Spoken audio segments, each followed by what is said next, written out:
Ang kwentong ito ay hango sa totoong buhay.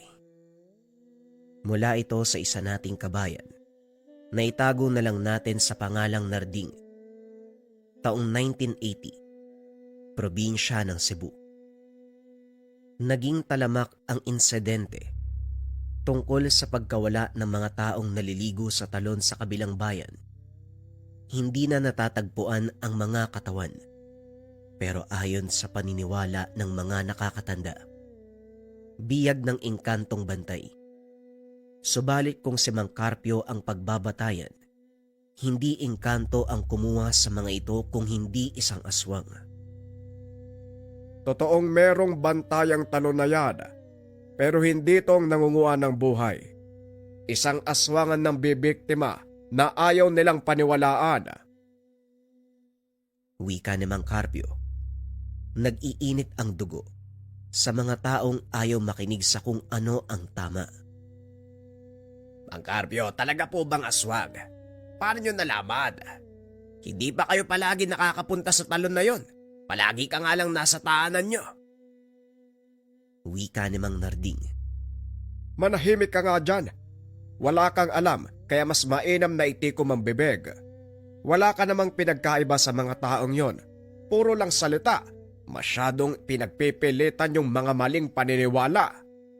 Nagsasalita lang, galit ka kagad manong eh. Nagtataka lang po kasi ako. Nasasabi niyo yung ganyang bagay, pero hindi ka naman lumalabas ng tahanan. Nakapunta na po ba kayo sa kabilang bayan? Hindi naman, di ba? Oy Narding, mainit ang ulo ko ha. Pakiusap lang, wag mo kong... Ay nako, wag mo ko sagadin kung gusto mo pang mabuhay. Umuwi ka na nga. Mamaya tabasin ko yung dila mo eh. Kagad tumayo si Narding sa takot nang makitang bumunot ng patalim ang matanda. Ito naman si Mang Carpio, nagbibiro lang eh. Ang aga pa pero ang init kagad ng ulo niya. Wika ni Narding. Hindi na nagtagal. Kilala bilang mainitin ang ulo ang matanda. Kapag naisipan nitong manakit, gagawin niya lalo na kung naiinis.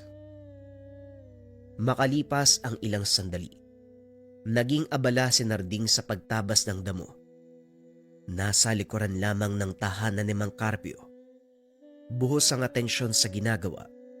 Biglang naagaw ang atensyon nang makita ang matanda na nagmamadaling umalis. Sa bilis ng lakad, madali itong nawala sa paningin, pero sa dinaanan nito may ideya kung saan posibleng nagpunta. Hindi na sana papansinin ni Narding, pero sa tulak ng kuryosidad napilitang sundan. Ito pa lang din ang unang beses na nakita niya si Mang Carpio na lumabas ng tahanan.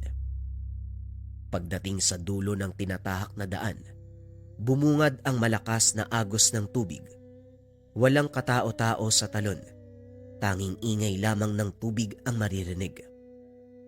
Hinanap ni Narding si Mang Carpio, subalit hindi ito mahanap sa paligid.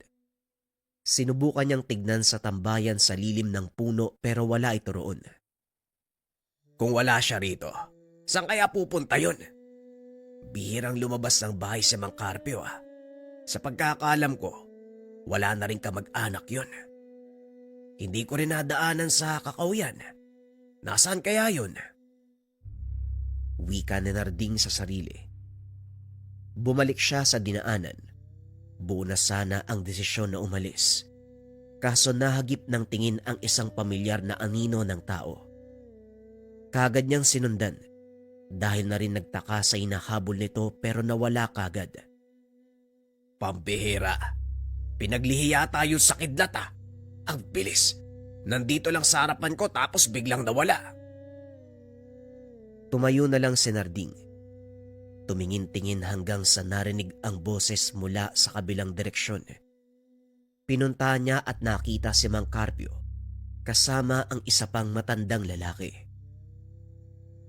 Omar, ilang beses na akong nagbigay ng babala pero hindi nyo pinapansin. Huwag mong hintayin na masagad ang galit ko. Dahil kapag nagkataon, magiging kwento ka na lang. Maigpit ang pagkakahawak sa itak ni Mang Carpio. Nakatitig lamang sa karap. Ganyan ka palagi, Carpio. Wala nang nagbago sa salita mo kaya nasanay na kami. Ano? Puro kadada. Dahil ang totoo hindi mo ko kayang kalabanin. Isa kang manunugis. Pero walang laban pagdating sa kagaya ko. Wika ng lalaking kausap nito.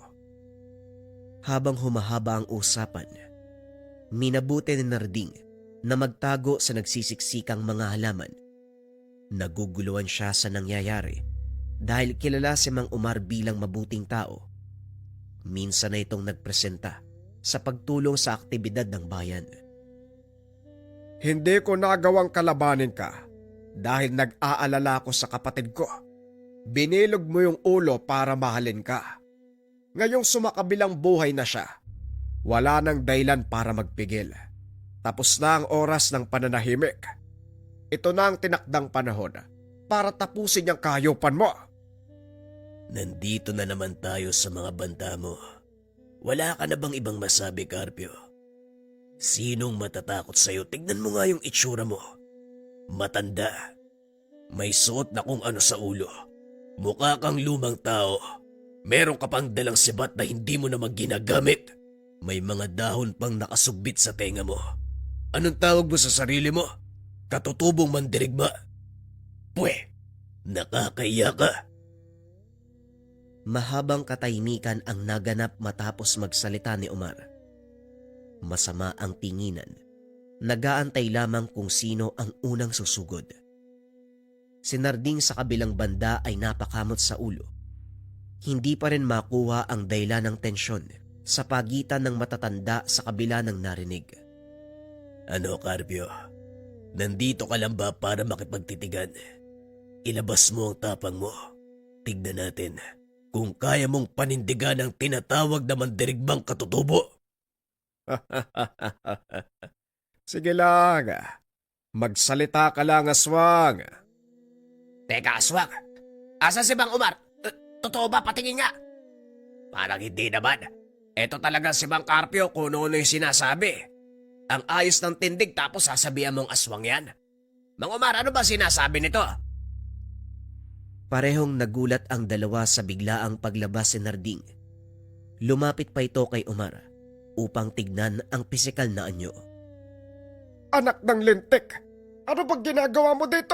Ay nako, hindi ka ba tinuruan ng magulang mo na huwag makisali sa usapan ng ibang tao? Hayaan mo lang siya, Carpio. Baka napadaan lang yung tao. Sa lakas ng boses mo, malamang merong makakarinig niyan. Wika ni Mang Omar. Kinuha niya ang pagkakataon ng paglabas ni Narding para matakasan si Mang Carpio. Narding, umalis ka rito. Pumunta ka kung saan mo gusto basta malayo sa lugar na ito. Dalian mo, umalis ka na. Ay, sandali lang. Oh, nasa si Mang Omar nandito lang yun ah. Bakit biglang nawala? Nakita mo ba, Mang Carpio? Wika ni Mang Narding. Sa isang iglap ay nawala si Mang Omar. Ikaw punong-puno na ako sa iyo ah. Kung hindi ka lang talaga nangialamay na ko, Narding, bibilangan kita. Dapat wala ka na dito. 1, 2, Hindi na tinapos ni Mang Carpio ang pagbibilang.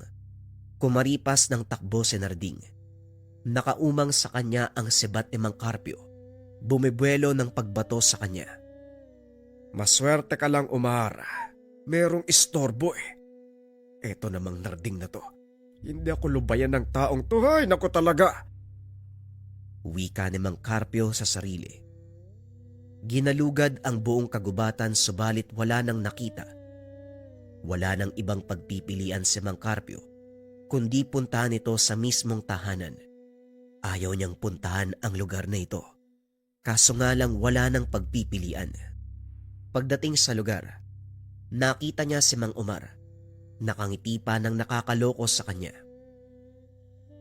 Masyado ka naman yatang mabilis kumilos, Carpio. Pinalis mo ako kanina, pero nandito ka ngayon sa tahanan. Pupunta ako doon sa kabilang bayan. Maghahanap ng pwedeng kuhaan ng pangkonsumo. Sasama ka ba? Halika, para mapakilala kita bilang bayaw.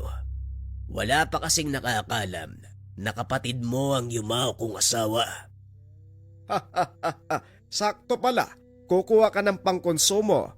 Kailangan ng kape para sa lamay mo mamayang gabi. Kagad kumilos si Mang Carpio. Kaso nga lang hindi natamaan si Omar. Nailagan ang lahat ng kanyang atake.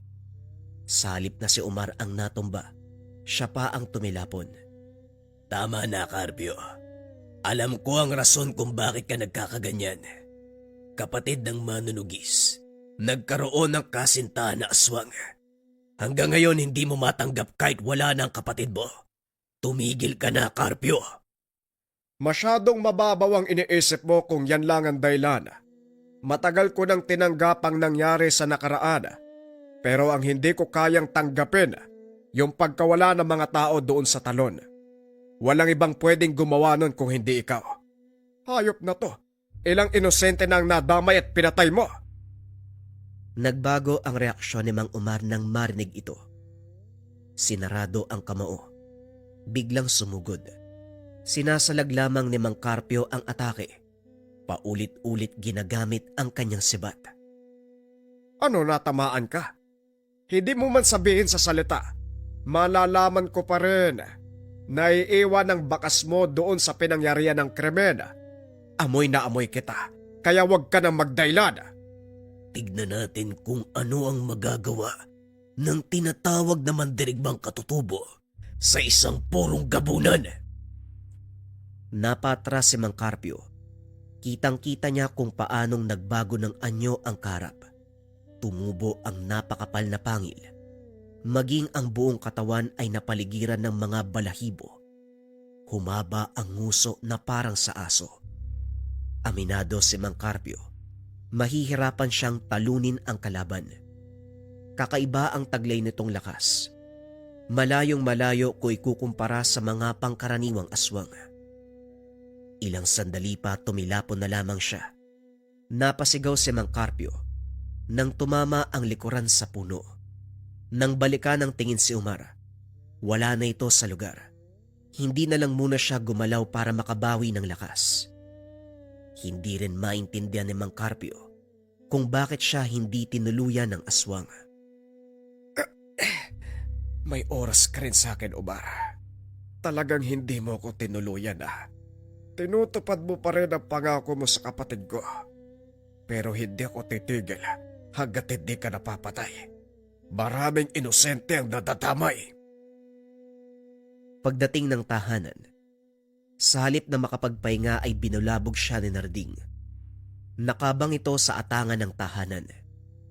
Ganyan talaga kapag tumatanda na, Mang Carpio. Sumasakit yung likod. Alam mo sila lolo at lola sumisigaw pa sa sakit Pero ikaw napapangiwi lang. Malakas ka pa rin nagbibiro lang. Ito kung makatutok ng sibat Pwede ba? Umalis ka muna sa harapan ko. Ayoko makita yung mukha mo. Naalibadbaran ako Sa susunod na umarang ka pa dyan, babatuin kita ng sibat. Naiintindihan mo ba? Matapos magsalita ni Mang Carpio, kagad tumakbo si Narding. Tumatawa pa ito habang nakatingin kay Mang Carpio. Hindi maiwasan ni Narding ang kuryosidad, lalong-lalo na nang marinig niya si Mang Carpio na tinawag na aswang si Mang Omar. Sa kabilang banda, kasalukuyang nagpapahinga si Mang Carpio. Malakas ang tama ng likuran. Inaasahan niya na ang ganito dahil sa pambihirang lakas ni Omar. Nakalaban niya na ito noon nung hindi pa nakilala ng kapatid ang nilalang. Madugo ang naging labanan ng dalawa noon. Pareho sila ng kalagayan. Kamuntikang mamatay. Matapos ng kaganapan, nakabawi ng lakas si Mang Carpio. Lumabas siya ng tahanan upang mag-igib ng tubig. Hanggang sa mabalitaan na meron na namang insidente sa balon. May nawawalang bata. Makalipas lang ng ilang buwan, may nawala na naman.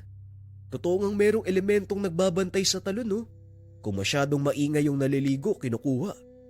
Swerte na lang siguro kung ibabalik pa yung katawan. Pero malabong mangyari. Hindi nga natagpuan ng dating nawawala Magpatawag kaya tayo ng albularyo para magritual. Baka sakaling madaan sa pakiusap yung elemento, ibalik yung mata. Kawawa naman, yung nanay nandun sa talon, no? Halos maimatay na kakaiyak, hinahanap yung anak niya. Ay nako, kung patuloy siya mag-iingay doon, mamaya siya naman yung isunod eh. Kinikilabutan ako. Kaya nga sa kabila ng kagandahan ng talon na yun, hindi ko naisip na maligo doon, nakakatakot eh. Marami nang naipatawag na albularya, pero sabi nila, hindi raw bantay ng talon ang gumawa. Ibang nila lang daw eh. Hindi maiwasang magpigil ng galit ni Mang Carpio habang nakikinig. Wala siyang ibang naisip kung hindi si Omar. Imbis na mag-igib, nagtungo siya sa tahanan nito para muling kumprontahin ang aswang.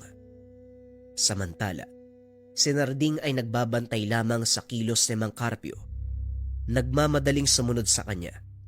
Naging maingat para hindi mahuli. Pagdating ng matanda sa tahanan ni Omar, sinalubong ang kanyang ilong ng sariwang samyo. Hindi na siya tumawag, basta na lamang pumasok. Nakita ang bakas ng dugo sa sahig. Nilalangaw pa ang mga tapayan na tinakpan lamang ng mga dahon. Sinubukan niyang silipin ang laman. Biglang lumitaw sa likuran si Omar. Binalibag siya sa kabilang bahagi ng bahay. Ang dingding na gawa lamang sa kawayan ay nawasak. Kagad namang bumangon si Mang Carpio. Tatawagin na ba kitang bayaw dahil pumasok ka sa tahanan ko? Naalala ko, halos masok ka sa tuwing pumupunta dito. Pero ngayon ikaw pa mismo yung kusang pumasok. Sayang lang hindi ko napagandaan ang pagdalaw mo. Ayos ka rin ah. Masyado kang mabait sa bisita mo. Hindi mo muna ako niyayang paupuin. Sinugod mo ko kagad at binalibag pa. Talagang bastos ka, no? Hindi bale. Hindi na ako magtatagal dahil talagang nakakasuka sa paligid mo. Nandito lang ako para hulihin ka sa akto. Nasa ng bata? Alam kong ikaw ang kumuha sa kanya. Masyadong malakas ang tama mo, tanda. Sa tuwing may nawawala sa talon, ako kaagad ang naiisip mo. May engkantong nagbabantay sa tubig. Bakit hindi mo siya tanungin? Puro kaparatang. Wala nang dapat tanungin pa. Dahil kahit walang magsabi, alam ko na ikaw ang nang bibiktima. Total lulubog na ang araw. Umpisa na natin ang pagtutuos. Tignan natin kung kayang takpan ng kadaldala ng pagiging halimaw mo. Huwag kang magpigil. Magpatayan tayo dito. Sumugod si Mang Carpio. Nagsimula silang magbatuan ng atake sa isa't isa. Ilang beses nang nakaharap kaya kahit papano, may ideya ang matanda sa kilos ng nilalang. Sa mga unang sandali, puro ito pagsalakay, ibinibida ang lakas. Paulit-ulit na tumitilapon at napapasubsob si Mang Carpio. Matibay ka rin, tanda. Malakas ang mga tangan mo. Ilang beses na kitang tinamaan, pero puro pasalang ang natatamo. Malakas ang taglay mong kabal, pero tignan natin kung hanggang saan tatagal. Muli itong sumugod, hindi tinigilan si Mang Carpio. Habang tumatagal nahirapan na ang matanda, bahagya nang umiikot ang paningin. Naturingan kang manunugis, pero napakahina mo. Kayo ng tangan mo, walang silbi. Paulit-ulit siyang inatake ni Mang Omar. Hindi naman lumalaban si Mang Carpio dahil ito ang kanyang plano. Hindi kita maintindihan, Carpio. Kung galit pa din ba sa akin yung pinapairal mo o talagang kapakanan ng tao ang nais mong gampanan. Aminado ko, nang bibiktima ako sa talon, pero hindi lahat ng tao. Ako ang dahilan ng pagkawala nila. Bilang lamang ang binibiktima ko sa lugar, kaya wag mong ibuntun sa akin ang sisi. Umilag si Mang Carpio nang muli siyang atake ni Mang Omar. May lahi akong aswang, pero hindi lahat ng tao ako nang bibiktima, lalong-lalo na ang mga kawawang bata. Patuloy sa pagsasalita si Mang Omar. Sagad na ang galit. Patuloy lamang na nag-aantay ng pagkakataon si Mang Carpio. Hinahayaan niya si Mang Omar. Gagamitin niya ang kasalukuyang emosyon ng kalaban upang talunin ang mismong sarili. Halika dito, Carpio. Tutuluyan na kita. Sagabal ka sa mga plano. Nang makita ni Mang Carpio, sagad na ang galit ni Mang Umar. Wala na sa wisyo ang atake. Dito siya tsumempo ng pagkakataon.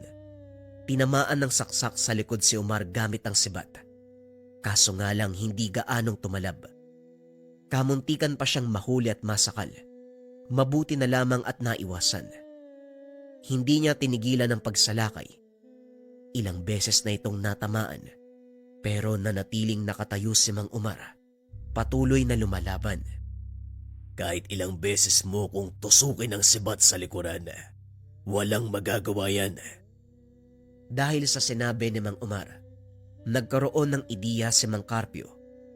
Pinuntirya ang paa at mga braso. Subalit pag-angil lamang ang naging resulta. Mas lalo pa itong naging agresibo. Nang humantong sa punto, natamaan sa dibdib. Dito nagbago ang reaksyon ni Umar. Masama ang titig sa kanya. Tuluyan ang nagpalit ng anyo. Bumungad sa harapan ni Mang Carpio ang isang purong gabunan. Bumuelo ng pag-atake si Umar. Nagpagulong-gulong sila sa lupa. Pumaibabaw na si Mang Umar kay Mang Carpio. Tutuluyan niya na ang matanda. Kaso nga lang, nakabuelo ng atake si Mang Carpio. Buong puwersang isinaksak ang sibat sa kanyang dibdib. Natigil ang inkwentro. Bumalik sa anyong tao si Umar. Kagad nagtungo sa tabi para indahin ang sugat. Hawak-hawak nito ang dibdib. Sa dami ng inkwentro natin, nalaman ko na ang kainaan mo. Tama ba ko? Muli sanang susugod si Mang Carpio. Nang muling magsalita si Umar. Sandali lang, Carpio. Asawa ko ang yumao mong kapatid. Baka pwede natin pag-usapan ng mga bagay-bagay. Susundin ko ang lahat ng sasabihin mo. Huwag mo lang akong papatayin. Huwag mo kong daanin sa mga drama mo. Ilang beses na ako nakarinig ng ganyan sa mga nilalang eh. Nagpapaawa pero naghahanap lang pala ng tiyempo. Wika ni Mang Carpio habang lumalapit sa kanya. Gaya ng inasahan, tsumempo lamang si Umar. Muling sumugod ang aswang, pero hindi na pinalampas ng matanda. Sunod-sunod ang pagtusok ng sebatang ginawa nito mula sa puso hanggang sa leeg. Hindi nagtagal bumaon ang patalim sa leeg ng nilalang, dahilan para mapalo dito. Ipinagmamayabang mo sa akin na galing ka sa mataas na uri ng aswang. Pero nung nangyari sa'yo ngayon, nakita ko na ang kainaan mo, Umar. At wag mo kong dramahan na hindi ikaw ang nambibiktima sa talon. Alam ko ang karakas mo, Umar. Wala kang maloloko dito. Walang tigil sa pagbulwak ang dugo ni Umar. Gusto pa sanang magsalita. Pero sa tuwing susubukan, mas lalong lumalala ang kalagayan hanggang sa dilat mata na bumagsak sa lupa. Nilapitan ito ni Mang Carpio para suriin. Wala ng pulso, subalit mainit pa ang katawan. Upang masigurado ang kamatayan ng aswang, muli niyang binaon ang sibat sa dibdib nito. Hanggang sa napansin ni Mang Carpio ang paggalaw ng mga halaman. Nakiramdam siya, pero natukoy na hindi ito aswang. Nang pagmasdang mabuti nakilala kung sino, walang iba kung hindi si Narding. Hindi niya muna pinansin, inatupag ang katawan ni Umar. Pagkatapos malinis ang bangkay, binalikan ni Mang Carpio ang tahanan. Nakita niya si Narding na naroon pa rin sa mga halaman. Binaliwala na lamang at pumasok ng bahay upang makita ang nasa loob. Bumungad ang preskong dugo na nakalagay sa tapayan. Ilang oras pa lamang pagkatapos ng pagkapatay. Nang buklatin ang sapi ng sahig, may mga hukay sa lupa na ginawang lagayan ng mga lamang loob. Dahil dito, sinunog niya ang buong lugar. Hindi siya nag-iwan ng kahit anong bakas na magtuturo sa kanyang ginawa. Nagmamadali siyang umalis kasama si Narding na hindi pinakawalan hanggang sa mapaliwanagan. Ikaw ang nag-iisang saksi sa mga nangyari ngayong gabi. Gaano ka katagal na nanonood? Mula simula po. Pero hindi ko ipagsasabi sa iba, Mang Carpio. Pangako, huwag niyo lang po ako sasaktan. Wika ni Narding. Napalipat-lipat ang tingin sa mukha ni Mang Carpio at sa hawak nitong sebat. Kung nagkakaintindihan tayo, pwede ka nang umalis. Tandaan mo lang, sa oras na malaman ng ibang nangyari, mayayari ka talaga sa akin. Kagad tumango si Narding. Nagmamadaling nagpaalam. Sa nangyari, tila nabunutan ng tinik ang kalooban ni Mang Carpio dahil nakahanap ng mabigat na rason para patayin si Umar. Noon pa man gusto ng puksain ang aswang. Kaso nga lang dahil sa kapatid, hindi niya magawa. Matapos ng kaganapang iyon, natahimik na rin ang balon. Wala nang nabiktima sa lugar. Tama nga ang ginawa ni Mang Carpio. Tama ang kanyang hinala. Gumagawa lamang ng rason si Umar upang hindi siya ang mapagbintangan. Walang ibang nanggagambala. Walang ibang nambibiktima sa talon kung hindi siya. Mabuti na lamang hindi nagpadala si Mang Carpio sa mga narinig. Patuloy pinangatawanan ni Mang Carpio ang kanyang tungkulin. Lahat ng mga nangangailangan, buong puso niyang tinutulungan hanggat sa makakaya. Kaya siya patuloy na binansagan, nakatutubong mandirigma. Maraming salamat sa pakikinig ng kwento. Ang susunod nating storya mga kabayan ay mahabang kwento. Ito ay marathon para sa mga kabayan natin na gustong makinig ng mahaba. Simulan na natin ang kwento. Ang kwentong ito ay hango sa totoong buhay. Mula ito sa isa nating kabayan na itago na lang natin sa pangalang Mael. Taong 1985, probinsya ng Davao. Ang mga puno at iba pang halaman ay may sariling kaluluwa o espiritu. Ito ang kadalasang naririnig natin sa mga babaylan o mga taong konektado ang kakayahan at kaalaman sa kalikasan. Ito rin ang kaalaman na napatunayan ng ating tampok na karakter. Si Mael ay lumaki sa pangalaga ng mga kamag-anak sa Davao. Bagaman tubong Zamboanga ang binata, napilitan itong umalis sa kanilang baryo dahil sa pagmamalupit ng mga magulang. Hindi na idinitalye ng tagapagpadala ang nangyari sa kadailanang masyado na itong maselan. Kinupkop ang binata ng tiyuhin na itago na lang natin sa pangalang Lindo. Itinuring na parang totoong anak. Pinag-aral hanggang sa makapagtapos ng sekundarya. Hindi na nakapagpatuloy ng pag-aaral sa kolehiyo dahil nagkasakit ng malubha si Mang Lindo. Matandang binata ang tiyuhin ni Mael. Kaya naman wala itong ibang maaasahan sa kanyang sakahan. Mael, bukas magsasaboy ng abono sa palayan. Kaya mo bang gawin yon ng mag-isa? Tanong ni Mang Lindo. Huwag niyo na pong alalahanin yon, Tio Lindo. Ako na pong bahala sa palayan. Magpahinga na lang po kayo dito sa bahay. Wika ni Mael.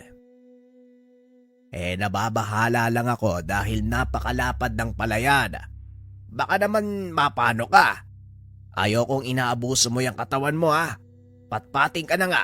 Nagkakasakit ka pa. Tugon ni Mang Lindo. Kaunting paliwanag sa pisikal na anyo ni Mael. Matangkad ang binata na medyo patpatin.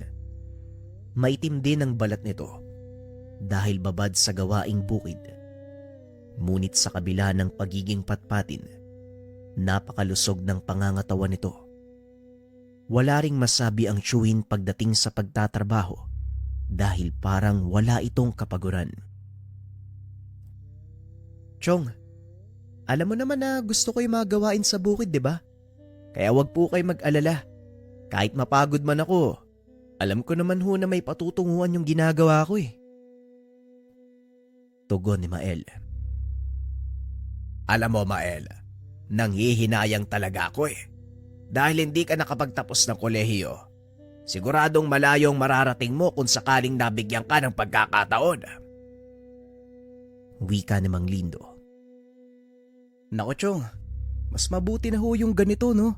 Lalo pat may sakit kayo at isa pa, kaya ko namang magtrabaho kahit hindi nakapagtapos. Ang totoo niyan, mas marami pa akong natutunan sa aktwal na gawain kaysa nakaupo lang sa loob ng paaralan. Wika ni Mael.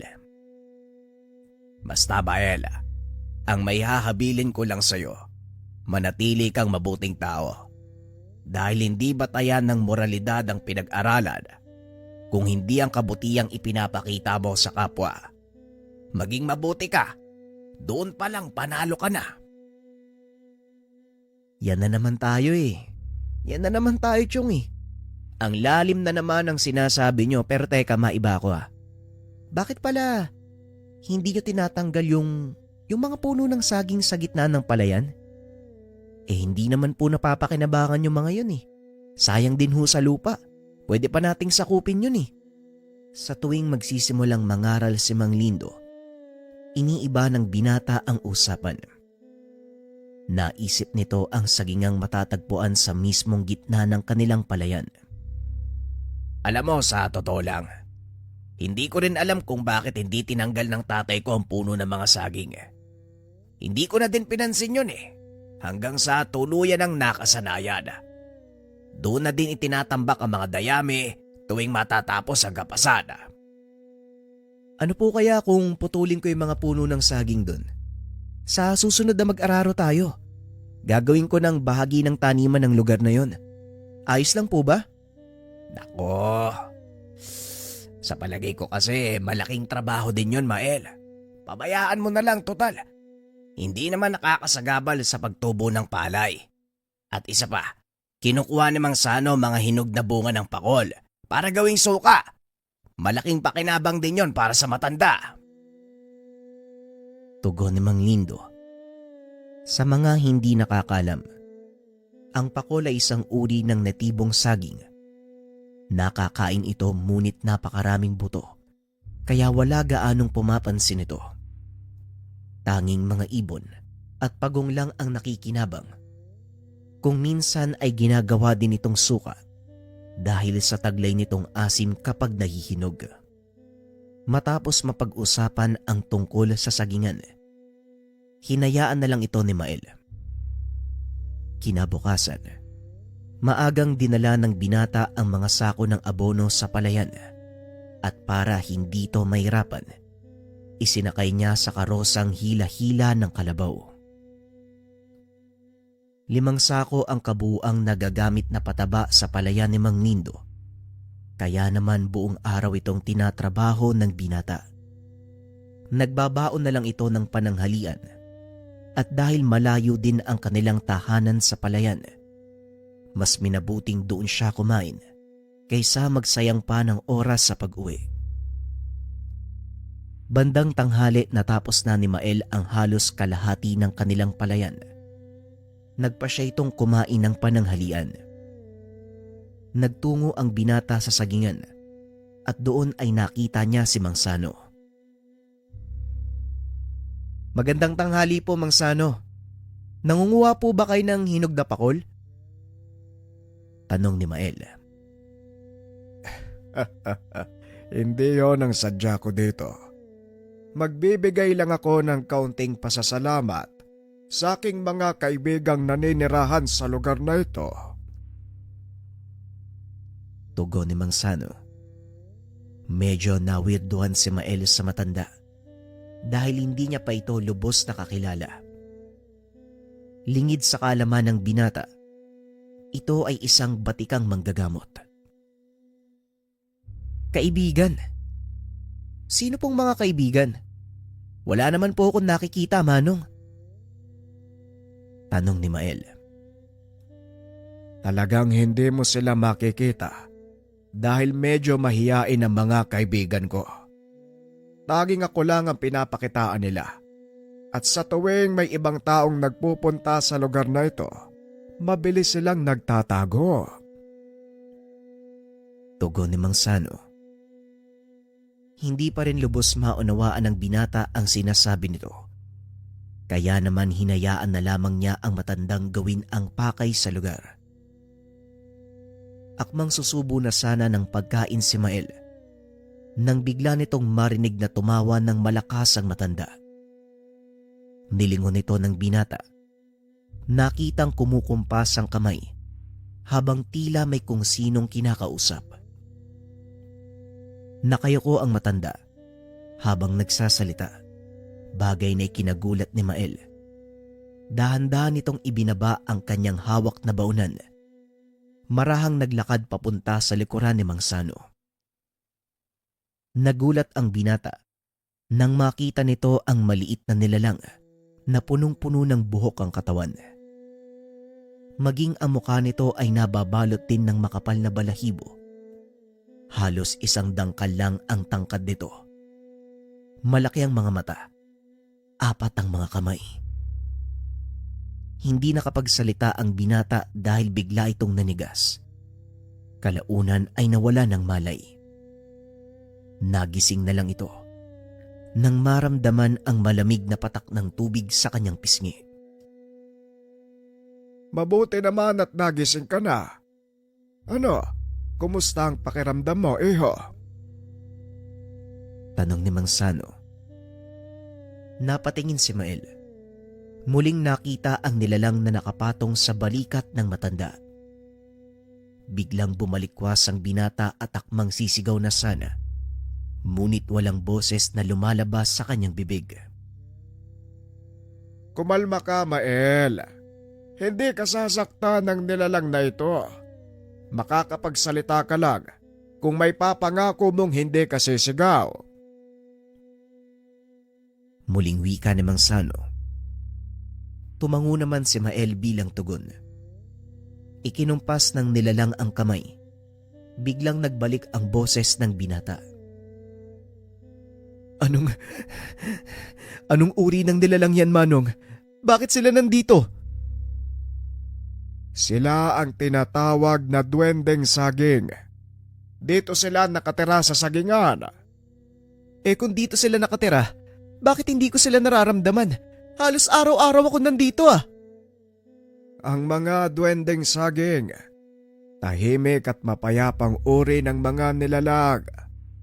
Hindi sila mahilig makisalamuha at kadalasang umiiwas sa mga tao. Hindi rin sila mapanakit kagaya ng ibang uri, ngunit makapangyarihan ng mga munting nilalang na ito. Kaya nilang magbigay ng karamdaman sa mga tao, lalo na't kapag nasaktan sila o sinira ang kanilang tahanan. Ito ang naging dahilan ng pagkakasakit ng Tio Lindo mo. Ayaw niya kasing maniwala sa akin noon Dati ko pa sinasabi sa kanya na mag-iingat dahil may mga nilalang na nakatira dito. Ayak kasi hindi nakikinig. Pero maiba ako, Mang Sano Paano niyo po ba sila naging kaibigan? At saka, nakakausap niyo po ba yan? Ang duwendeng ito, napinsala nang minsang makawala ang kalabaw mula sa kabilang sakahan. Nagkataong nangunguha sila ng hamog mula sa mga palay nang dumaan ng rumaragas ang kalabaw. Aksidente siyang nahagip Kaya naman tumalsik ang munting nilalang at tumama sa isang puno. Nabalian siya ng buto sa binte at nagawan ko naman ng paraan. At magmula ng araw na yon, naging magkaibigan na kami. Ano daw? Seryoso ka, Manong? Gumagamot ka ng duwende? Manong naman alam ko gumagawa lang kayo ng suka Pero ang pagiging manggagamot nyo, parang duda ako dun Ay nako, nakakatawa ka, Mael. Ang lapit lang ng tirahan natin, hindi mo ko kilala. Matagal na akong manggagamot. Yan nga lang, karamihan sa mga taong nakatira sa baryong ito, hindi naniniwala sa aking kakayahan. Siguro, mangilan-ngilan lang ang nakakalam ng sekreto ko. Kaya siguro, hindi mo rin nalaman Pagpapaliwanag ni Mang Sano. Ayon pa dito, ang duwendeng saging ang tumutulong sa kanya sa panggagamot. Ganun po ba? Mabuti na lang, hindi ko naisipang itumba yung kasagingan dito. Bala ko pa naman sanang gawing bahagi ito ng palayan. Buti hindi natuloy, kung hindi, yari ako sa kaibigan mo. Mael, yan ang wag na wag mong gagawin. May mga naninirahan sa lugar na ito. Maniwala ka man o hindi, sila ang dahilan kung bakit hindi bumabagsak ang ani ng tiyuhin mo. Kaso nga lang, hindi niya alam yon, syempre. Ayaw kasing maniwala eh. Tugon ni Mang Sano. Matagal pang nag-usap ang dalawa. Dito nasaksihan ni Mael ang sinasabing kapangyarihan ng mga duwendeng saging. Bagaman hindi niya ito nakakausap, manghang-mangha ang binata nang magpakita ito ng kakaibang kakayahan. Ang sabi ng aking kaibigan, tumingin ka daw sa bahaging yon ng palayan. Pagmasdan mong mabuti ang kanyang gagawin.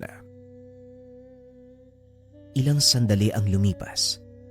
Umihip ng malakas ang duwende. Sumunod naman sa hangin ang mga dahon ng palay. Maya-maya pa, naglabasan ang malulusog na uhay mula dito. Anong nangyayari? Paano nagkabunga ang bagong tanim na palay?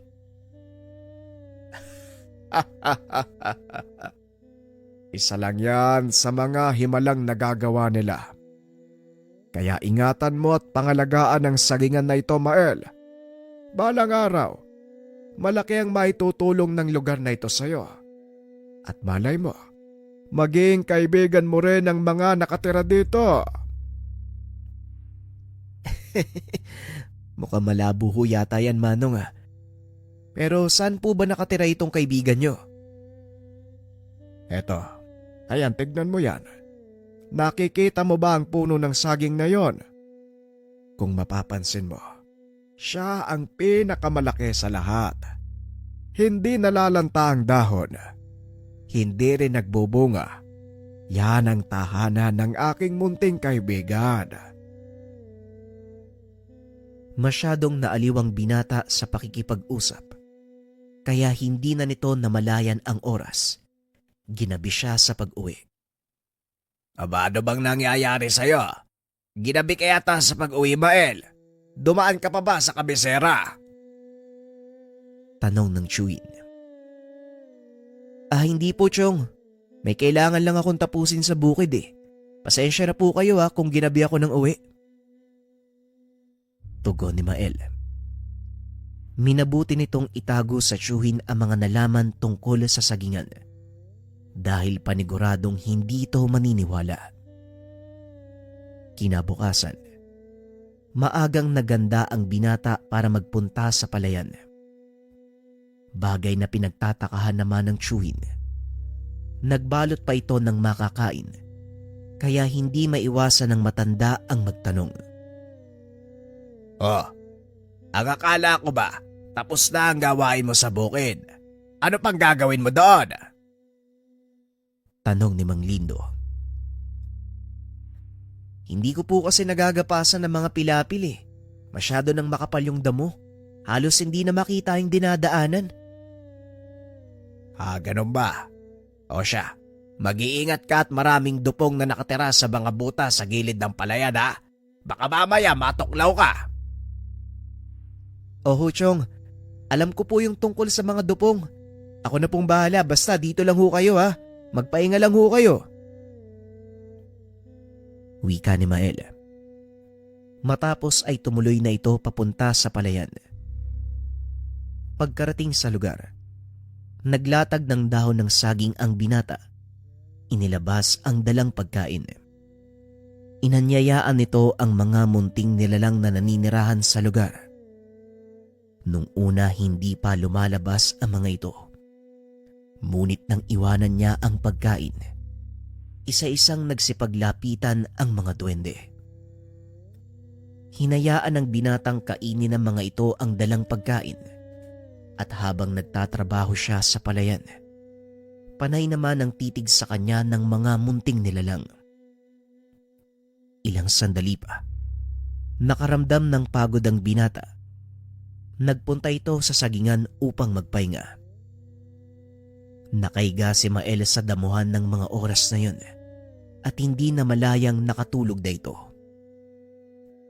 Nagising ang binata.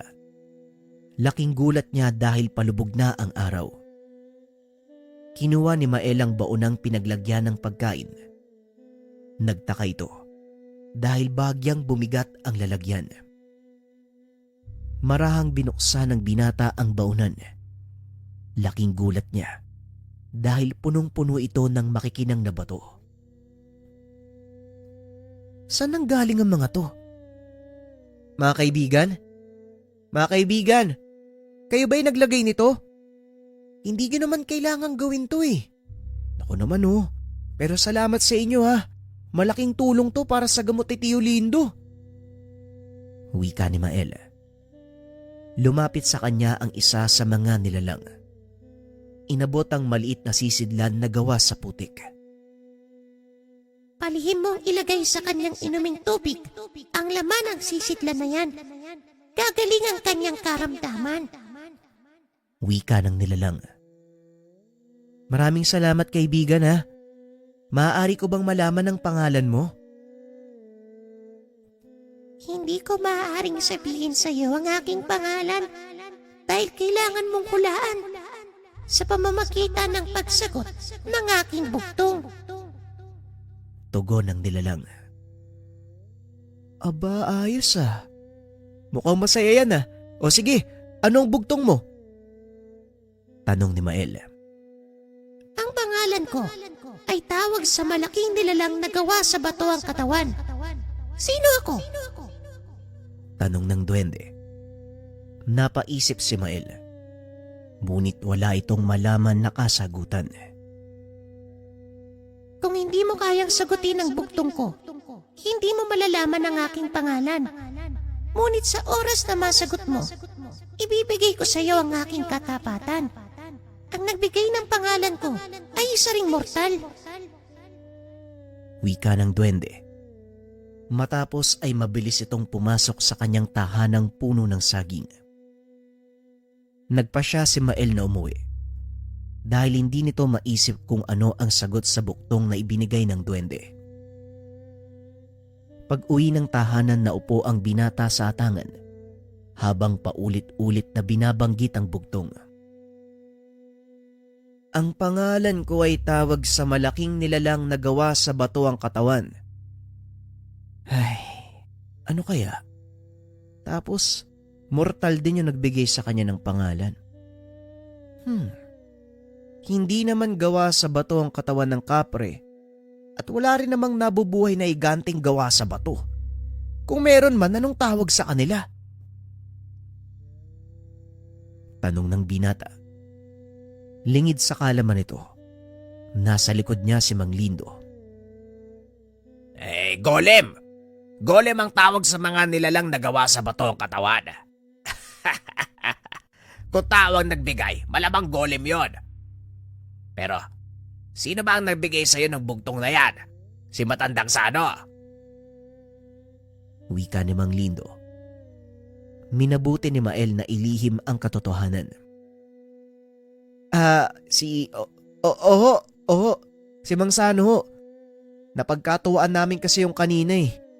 Tama, yun nga po ang nangyari. Gano ba? Ano ang pusta? Alam mo na ang bugtong eh. Siguro kapag hindi ko raw ho nasagot yung bugtong, bibilan ko daw siya ng isang boteng lambanog eh. At kapag nanalo daw ako, papadala niya ako ng sukang gawa sa pakol. Yun naman pala eh. Magandang pusta dyan at siguradong mananalo ka na. Tamang-tama, tignan mo doon. Wala nang laman yung lalagyan natin ng suka. Kinabukasan, maagang bumalik sa sagingan ng binata. Inantay nitong magpakita ang nilalang, gaya ng kanilang napag-usapan. kaibigan? Nalaman mo na ba ang sagot sa ibinigay kong bugtong? Tanong ng nilalang. Oo kaibigan, alam ko na. Ang pangalan mo ay Golem. Hinango ito sa sinaunang nilalang na gawa sa bato ang katawan. Napangiti ang nilalang. Naupo ito sa balikat ng binata. Tama ka. Hindi lang basta-bastang ibinibigay ang pangalan sa amin. Nakabatay ito sa taglay na katangian ng duwendeng pinagpipikyan. Kagaya ko. Kaya Golem ang aking pangalan. Dahil meron akong kakayahan na gawing bato ang aking katawan. Hindi lang yun Nagagawa ko rin magpalabas ng mga mamahaling hiyas na nagmumula naman sa lupa. Pagpapaliwanag ni Golem. Sa isip ni Mael, ito ang dahilan kung bakit punong-puno ng mga mamahaling bato ang lalagyan ng pagkain.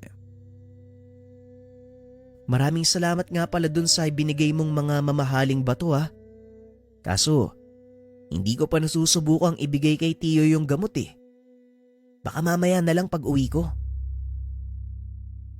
Gawin mo ito sa lalong madaling panahon. Dahil may oras lang ang bisa ng gamot. Hindi ito maaaring lumagpas ng ilang araw. Naku, di kung ganun. Kailangan ko na palang ibigay sa kanya yun ngayon.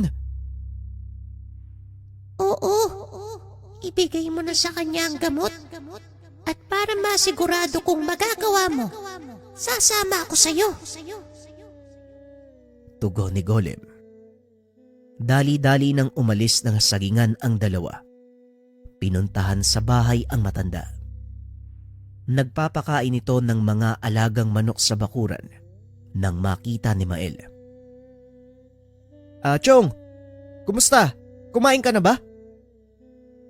Ay, di pa nga Wala akong ganang kumain.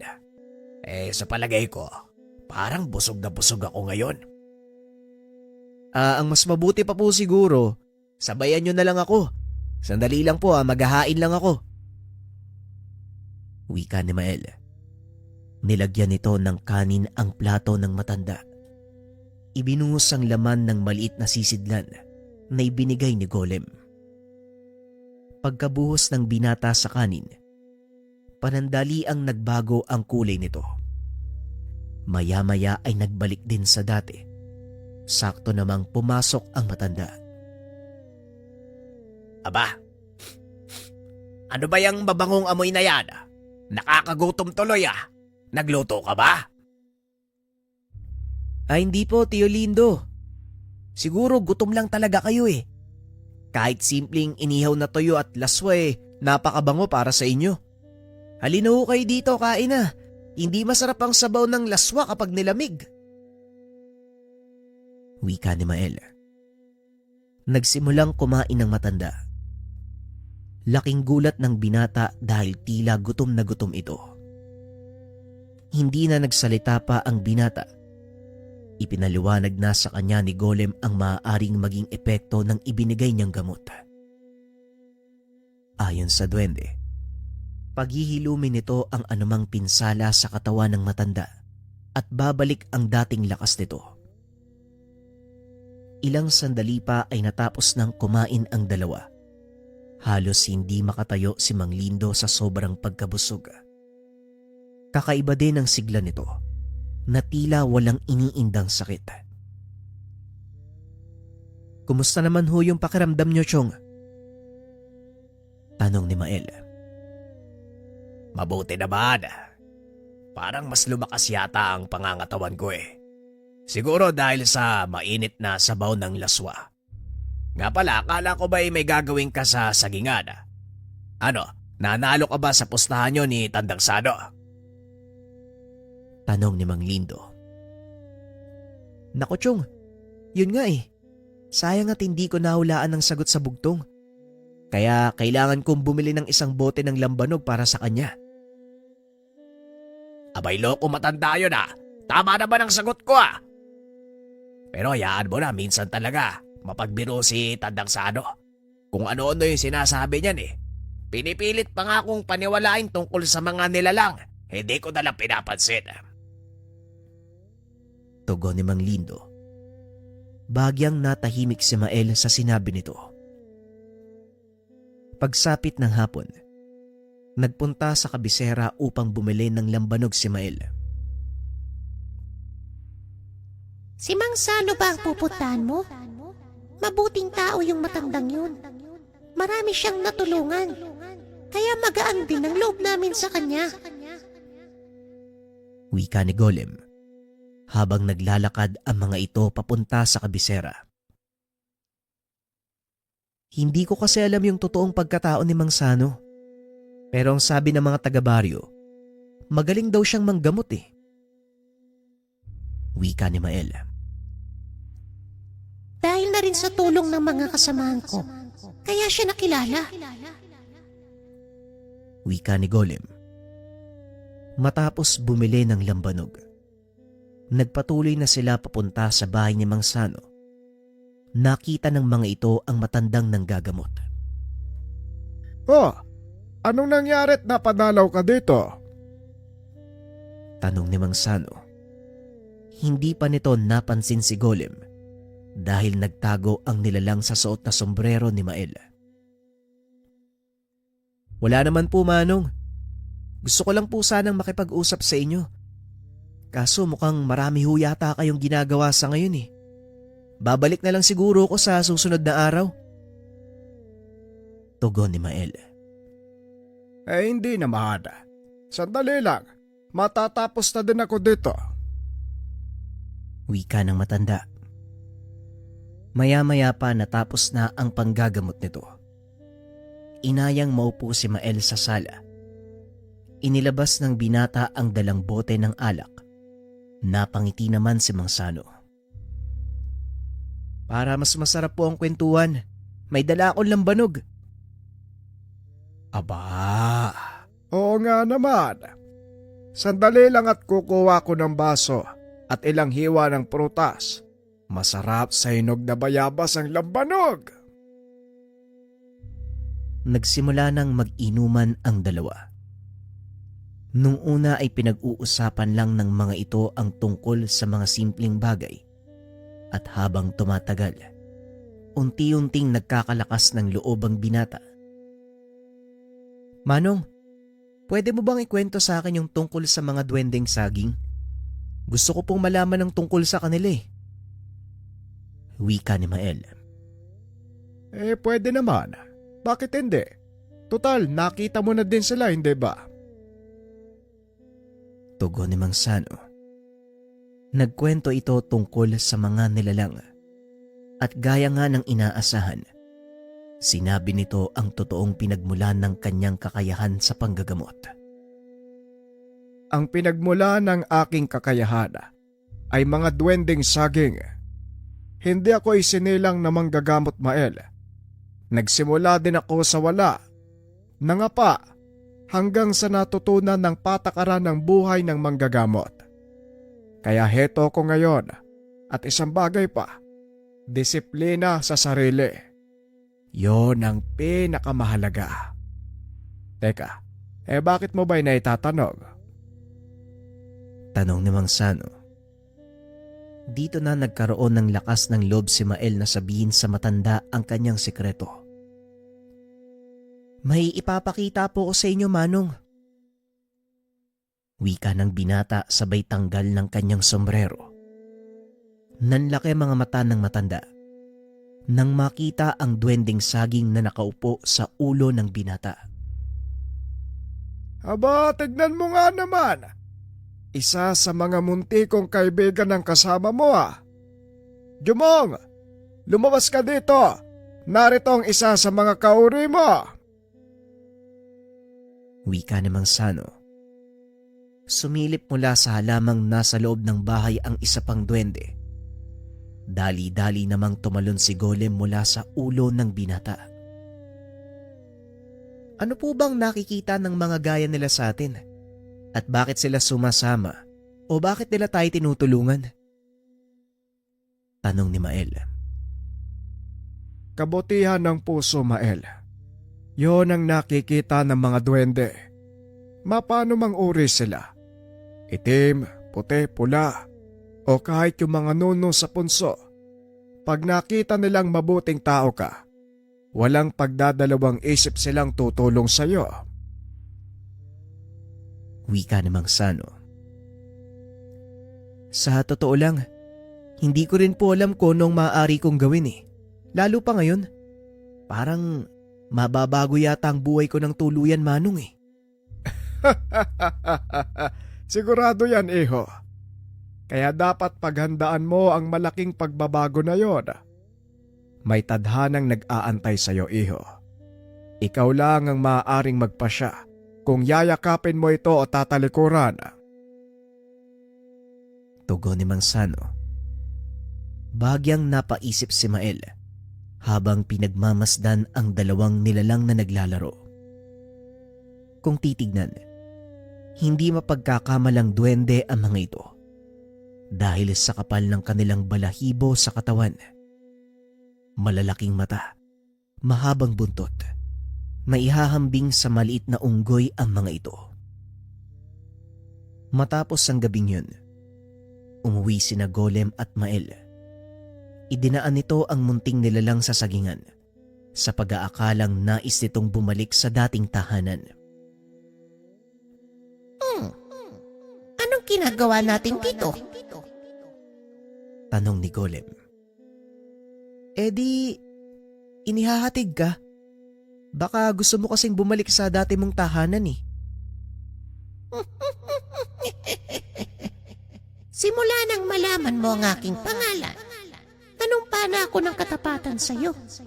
Sa makatuwid, kung nasaan ka, naroon din ako.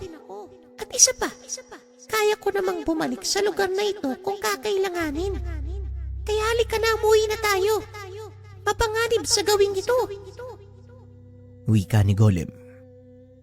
Hindi naman pinansin ng binata ang sinabi ng duwende tungkol sa panganib. Nagpatuloy ito sa paglalakad hanggang sa makarating sa bahagi ng daan kung saan maraming kawayan. Dahil medyo nakainom, wala sa isip ng binata ang dilim ng gabi. Pasipol-sipol pa itong naglalakad nang bigla siyang pahintuin ni Golem. Bakit? Anong problema, kaibigan? Mukhang may iba tayong kasama, Mael. Baka naman napadaan lang din. Hayaan mo na sila. Hindi tao ang tinutukoy ko, Mael. Isang nilalang na siguro ngayon mo lang makikita. Wika ni Golem. Maya-maya nagsalubong ang magkabilang dulo ng kawayan. Dito nakita ng binata ang sinasabi ng kasamang nilalang. Isang lalaking nakahubot-hubad ang humarang sa kanilang daanan. Tila nawala ang kalasingan ni Mael ng mga sandaling iyon. Akmang tatakbo na sana ito pabalik nang bigla siyang pigilan ni Golem. Wala ka nang tatakbuhan. Ang nilalang na yan, tinatawag na bagat. At kapag nagpakita siya sa'yo, isa lang ang ibig sabihin nun. Marami siyang kasamahan sa paligid. Pagpapaliwanag ni Golem. Nakaramdam ng takot si Mael dahil ito ang unang pagkakataon na magkakaroon ng engkwentro sa mga aswang. Anong gagawin natin ngayon, Golem? Siguradong mamamatay ako dito. Wika ni Mael. Huwag kang matakot.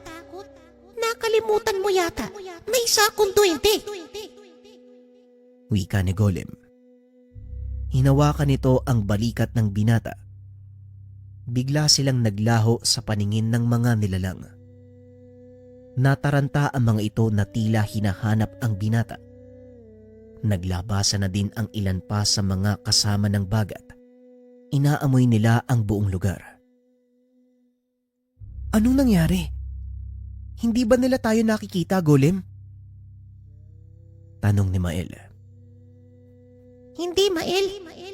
Ang tawag sa kakayahan kong ito, Sa bulag, kaya kitang itago sa paningin ng ibang tao.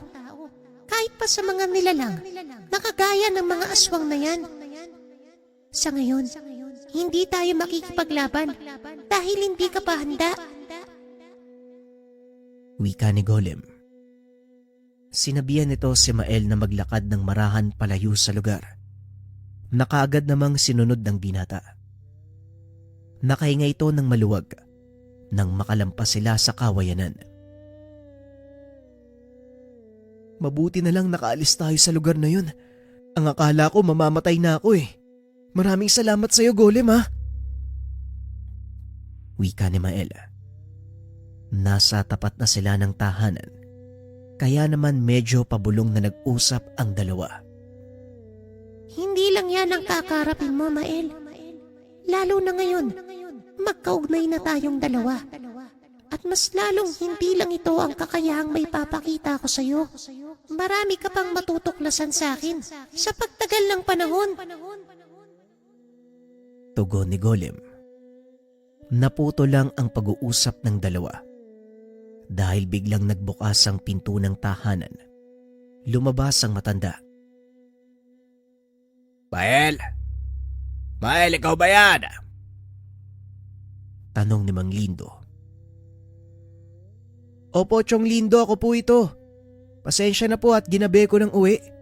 Medyo napahaba kasi yung usap namin ni Mang Sano eh. Wika ni Mael. O siya, kumain ka na ba?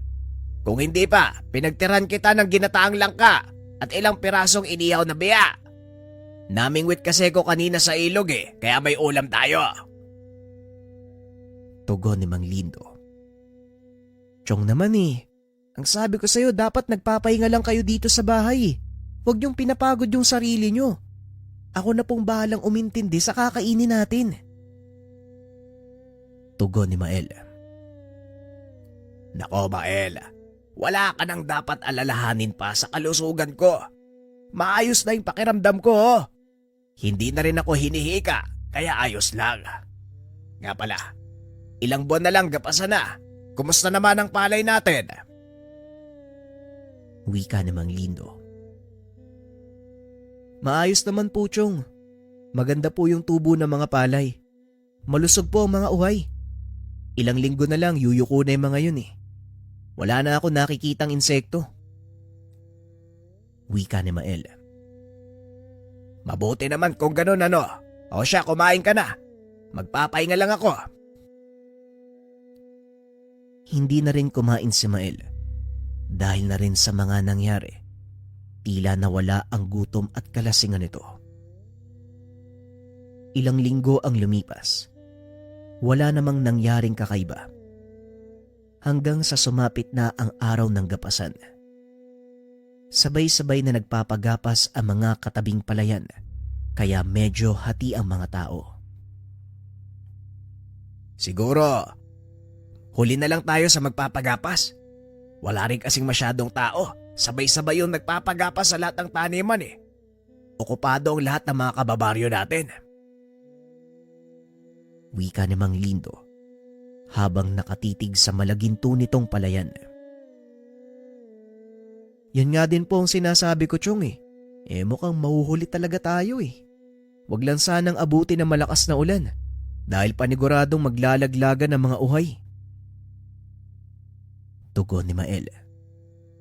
Nakaupo ang mga ito sa sagingan habang pinapanood ang mga taong nakikigapas. Maya-maya pa, napansin ni Mael ang isang matandang babaeng palakad-lakad sa pilapil na tila may kung anong hinahanap. Hanggang sa natumba ito, dali-daling tumayo si Mael at pinunta ng matanda upang tulungan. Kaso nga lang pagdating ng binata sa lugar kung saan ito bumagsak, hindi niya na makita ang matanda. Oh, saan naman kaya nagpunta yun? Dito lang yun bumagsak eh. Tanong ni Mael sa sarili habang iniikot ang tingin sa paligid. Hindi pang karaniwan ang babaeng yun, Mael. Tingnan mo, walang bakas ng pinagbagsakan sa palay. Pagpapaliwanag ni Golem. Isang duwendeng saging. Hindi ko akalain na makikita ko ang isang gaya niya dito sa baryong ito. Nagulat ang binata nang biglang may nagsalita sa kanyang likuran. Pagkalingon niya, nakita ni Mael na yun yung matandang babaeng natumba. Mag-iingat ka, Mael. Isa siyang engkanto. Malakas talaga ang pangdama ng mga kagaya mong nilalang. Oo, tama ka. Isa nga akong engkanto. Pero huwag kang mag-alala. Napadaan lang ako. Tugon ng matanda. Saan ho ba kayo pupunta, Manang? Naghahanap ako ng ligtas na lugar. May taong humahabol sa akin at gusto niya akong patayin. Maaari mo ba akong tulungan? Tanong ng matandang babae. Muling nagbigay ng babala si Golem dahil hindi nakikita ni Mael ang totoong anyo ng matanda. Huwag kang basta-basta maniniwala sa kanya, Mael. Hindi siya nagsasabi ng totoo. Maniwala ka sa akin. Mapapahamak ka lang. Wika ni Golem. Ngunit tila hindi nakikinig ang binata sa lahat ng sinasabi nito. Huwag kang makialam, Twende. Kung ayaw mong tirisin kita, hindi ka naririnig ng binatang ito. Nasa ilalim na siya ng aking kapangyarihan. Tugon ng matandang babae. Kaso nga lang bigla itong napasigaw at tumakbo ng napakabilis. Talagang dito ka pa magasik ng kasamaan mong engkanto ka. Golem, anong nangyari kay Mael? Bakit nakatulala yan? Wika ni Mang Sano. Nakipag-usap ang duwende sa kasama ng matanda. Sinabi nito ang buong pangyayari. Inakay ito ng matanda pabalik sa sagingan. Nagulat si Mang Lindo nang sabihin ni Mang Sano ang nangyari sa binata. Kamunti ka nang makuha ng engkanto ang pamangkin mo. Hindi ko alam kung bakit nangyari yon. Gayong nasa balikat naman niya ang... Hindi na ituloy ng matanda ang sasabihin dahil alam niya. Hindi pa nalalaman ni Mang Lindo ang tungkol kay Golem. Anong ibig mong sabihin, Sano? Ano bang nangyayari kay Mael? Wala ka nang dapat alalahanin. Maya-maya lang, babalik na rin yan sa ulirat. Sa ngayon, hayaan mo lang muna siyang makapagpahinga. Tugon ni Mang Sano. Nagpahid ito ng lana sa noo ng binata. Nag-ihip ng mga dasal pangbawi. Maya-maya ay nagkamalay na si Mael. Tila walang alam sa mga nangyayari. Mang Sano, ano pong ginagawa niyo dito? At saka, ano po bang nangyari? Bakit ang sakit ng ulo ko? Tanong ni Mael. Bigla kang nahimatay habang naglalakad sa gitna ng palayan. Palusot ng matanda. Teka, ang huli kong naaalala, may nakita ako matandang naglalakad sa pilapil. Natumba, kaya pinuntahan ko para tulungan eh. Pagkatapos nun, hindi ko na alam yung nangyari kasi bigla na lang nagdilim yung paligid eh. Wika ni Mael. Kagaya nga ng sinabi ko, nawalan ka ng malay, kaya magpahinga ka na muna. Alenda, maaari mo ba akong ikuha ng tubig sa bukal? Pakiusap ni Mang Sano.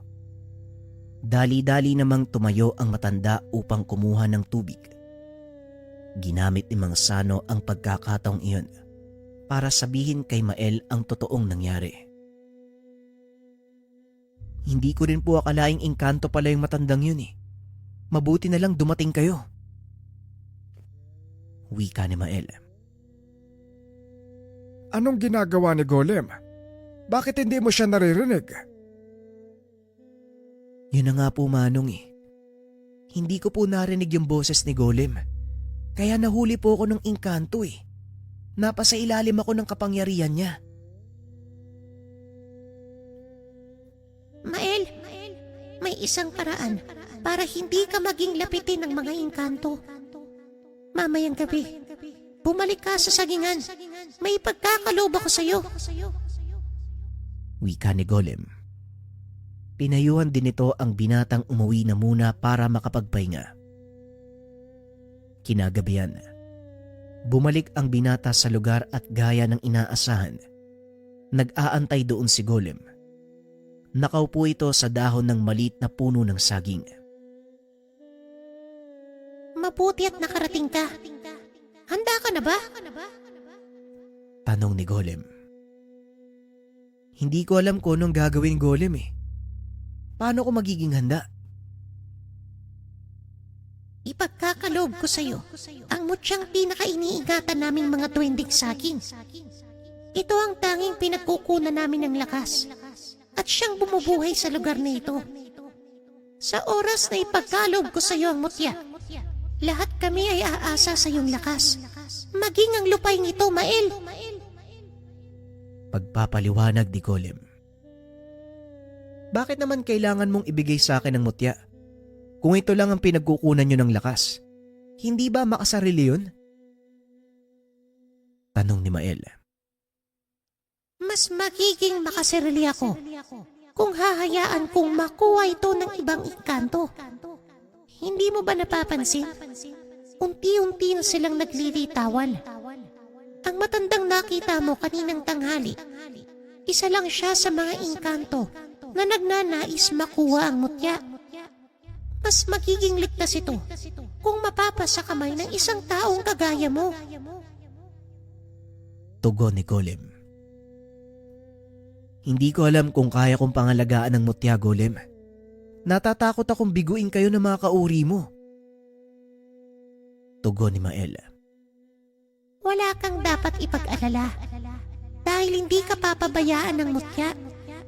Pagkakaloban ka nito ng sapat na lakas at kakayahan para ipagtanggol ang iyong sarili laban sa mga engkanto at iba pang elemento na naghahangad na kunin sa iyo ang mutya. Huminga ng malalim ang binata at muling nagsalita. Kung ito lang ang paraan para mapangalagaan ng mutyang sinasabi mo, sino ko para ipagkait yun sa kanya? O sige Golem, pumapayag na ako.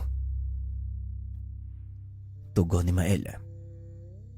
Umakyat si Golem sa pinakamalaking puno ng saging. Tinapik ng 3 beses ang tangkay nito. Dahan-dahang nagbukas sa mga dahon. Lumabas sa pinakaloob ng puno ang napakalaking puso. Dahan-dahan itong yumuko. Unti-unting nagbukas ang pulang talulot. Tumayo ka sa ilalim ng puso, Mael. Tanggapin ang bertud ng puso ng pakol. Wika ni Golem. Matapos ay bumuka ang pinakahuling talulot. Lumabas mula dito ang kulay pulang butil ng liwanag. Unti-unti itong bumaba papunta kay Mael hanggang sa tumapat ito sa kanyang dibdib.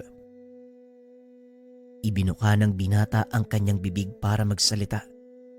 Ngunit hindi niya ito nagawang ituloy dahil biglang pumasok ang mutya sa kanyang bunganga. Halos maubo ang binata dahil sa gulat. Maya-maya ay napalod ito dahil nanibago ang kanyang katawan sa enerhiyang dumadaloy mula sa kaloob-looban. Pawis na pawis si Mael ng mga sandaling iyon na parang tumakbo ng napakalayo. Ngunit ilang sandali lang, gumaan ang pakiramdam ng binata. Anong nangyari? Bakit biglang gumaan yung pakiramdam ko? Tanong ni Mael. Yan ay sa kadahilanan. Tinanggap ng katawan mo ang mutya. Ngayon mag-iingat ka dahil anumang oras, Darating na ang mga nilalang na susubok na kunin yan sa'yo. Tugon ni Golem. Maya-maya ay biglang naglabasan ang mga engkanto sa lupa. Napatras si Mael. Bahagyang natakot ngunit bumaba si Golem mula sa puno ng saging. Pumatong sa balikat ng binata. Huwag kang matakot. Gamitin mo ang kakayang ipinagkalob sa'yo ng mutya. Dumampot ng kaperasong kawayan ang binata upang gawing sandata. Isa-isang nagsipagsugod ang mga nilalang. Nagawa itong pigilan ni Mael. Bawat tamaan ng kanyang pamalo, kusang bumabalik sa lupa. Hanggang sa iisa na lang ang natitira. Isang tikbalang na may hawak na mahabang espada. Manood ka kung anong kayang gawin ng isang kagaya mo, Mael. Amin na ang kamay mo. Wika ni Golem. Nag-ihip ang munting nilalang sa palad ng binata. Lumitaw mula dito ang espadang gawa sa kristal. Ayos ah. Hindi ko alam na kaya mo palang gumawa ng espadang yari sa diamante. Tanong ni Mael.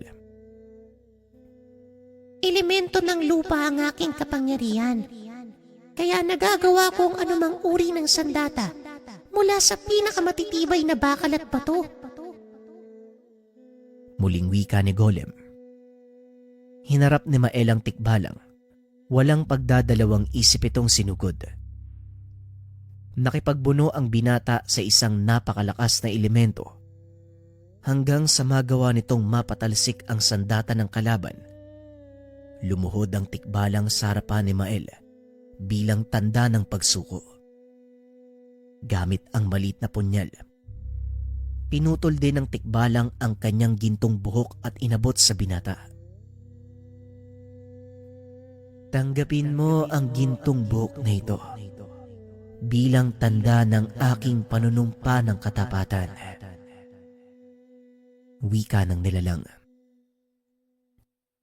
Hindi, tikbalang. Wala kang dapat pagkalooban ng katapatan mo. Hindi ka alipin at kailanman hindi ka magiging alipin. Maraming salamat. Ngunit bakit mo ito ginagawa?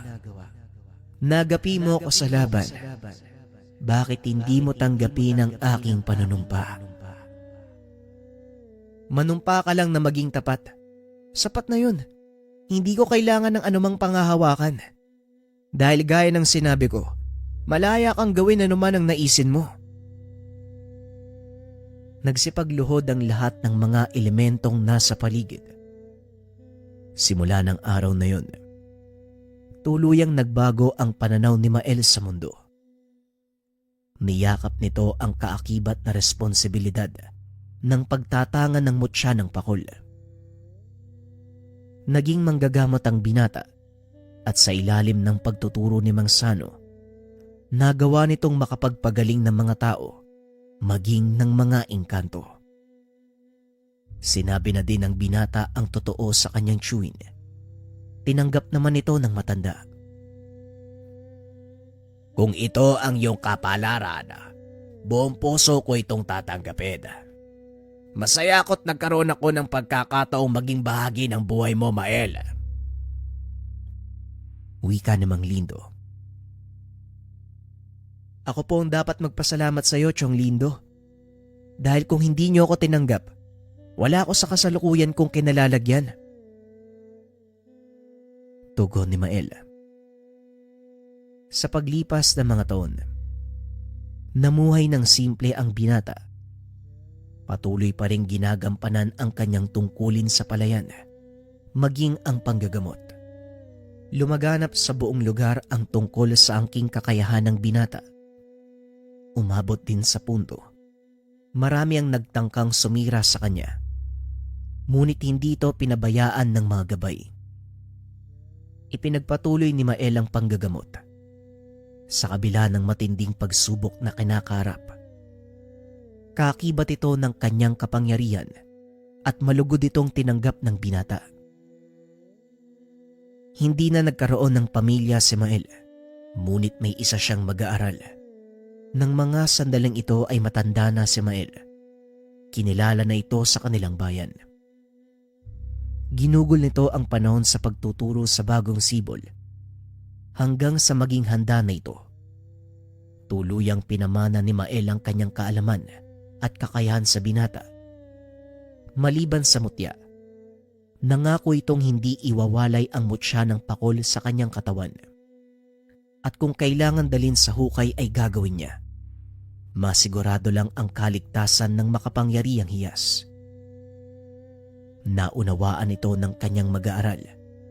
At kagaya ni Mael, bukas din ang kaisipan nito. Maunawain. Kaya naman madali lang kinagaanan ng loob ng mga duwending saging ang binata.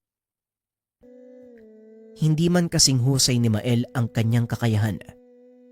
Nagagawa naman itong makatulong sa sariling paraan. Ni minsan, hindi niya kinalimutan ang katotohanan. Utang niya ang lahat ng nalalaman sa maestrong si Mael.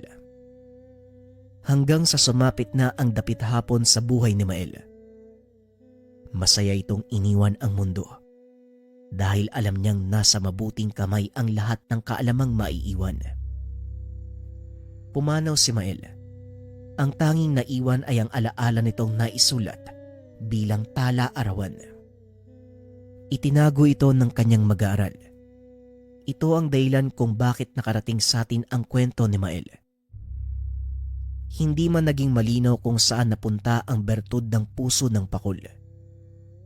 Ngunit nanatili pa rin sa puso ng mga taong nakasalamuha ni Mael ang kanyang kabutihan.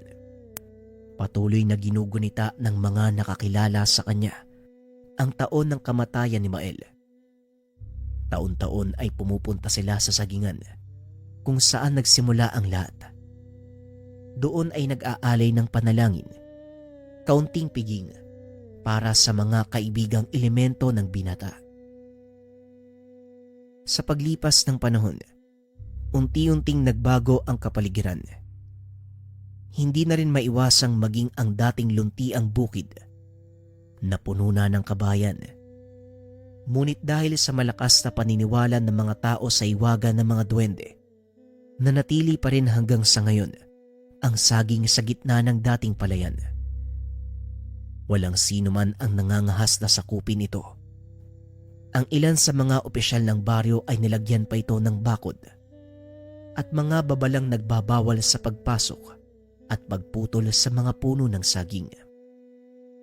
Nangangahulugan na sa kabila ng pag-usad patungo sa modernong mundo, hindi pa rin nakakaligtaan ng mga mamamayan ang buhay ni Mael na minsang tumulong sa kanya at ang mga nilalang na naninirahan sa puno ng saging.